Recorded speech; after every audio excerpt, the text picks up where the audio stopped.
Constructed in 1736, the Conjuring house initially appears as a typical New England dwelling. However, do not be deceived by its picturesque exterior. This house gained infamy through the harrowing experiences of the Perron family, who called it home from 1971 to 1980. Their accounts of paranormal encounters were the basis for the Conjuring movie series.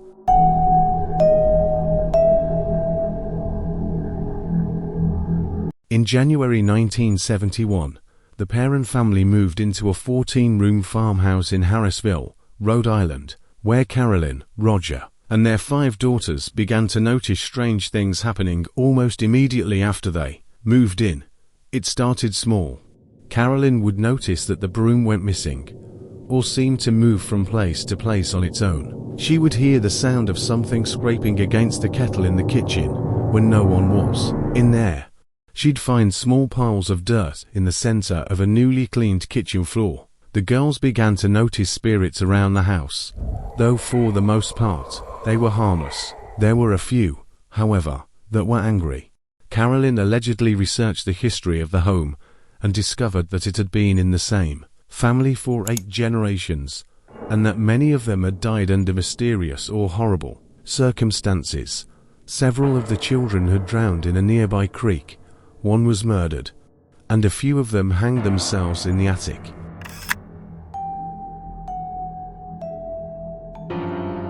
The spirit that was depicted in the film, Bathsheba, was the worst of them all. Whoever the spirit was, she perceived herself to be mistress of the house, and she resented the competition my mother posed for that position, said Andrea Perron, the oldest of the 5 girls. It turns out there was actually a real person named Bathsheba Sherman who lived on the Perrons' property in the mid-1800s. She was rumored to have been a Satanist, and there was evidence that she had been involved in the death of a neighbor's child. Though no trial ever took place, she was buried in a nearby Baptist cemetery in downtown Harrisville. The Perrons believe that it was Bathsheba's spirit that was tormenting them. According to Andrea, the family experienced other spirits as well that smelled like rotting flesh and would cause beds to rise off the floor. She claims her father would enter the basement and feel a cold, stinking presence behind him.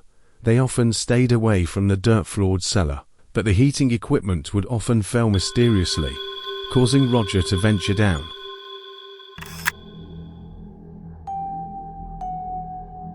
Carolyn contacts the Warrens, who meet with her and agree to conduct an initial investigation, during which Lorraine, a clairvoyant, sees that dark forces have latched on to the Perron family, and leaving the house will not free them.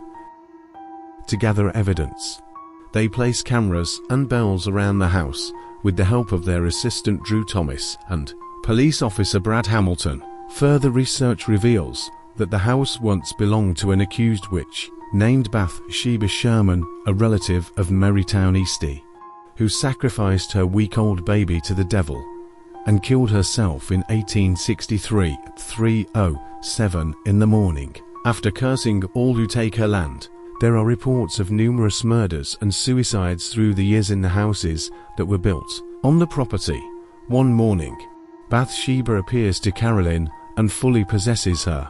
That night, the group hears a spirit luring Cindy into the wardrobe, where she reveals a secret passage. Lorraine enters the passage and falls down to the cellar, where she sees the spirit of a woman whom Bathsheba had possessed long ago and used to kill her child. Bathsheba attacks Nancy. The incident is caught on camera.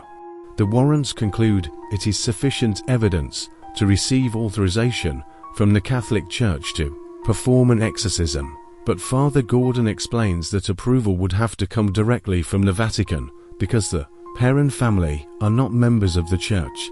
The Warrens' daughter Judy is attacked in the Warrens' own home by Bathsheba. The Perron family takes refuge at a motel, but Carolyn takes Christine and April back to the house to kill them. Ed, Lorraine, and Brad find Carolyn in the cellar trying to stab Christine.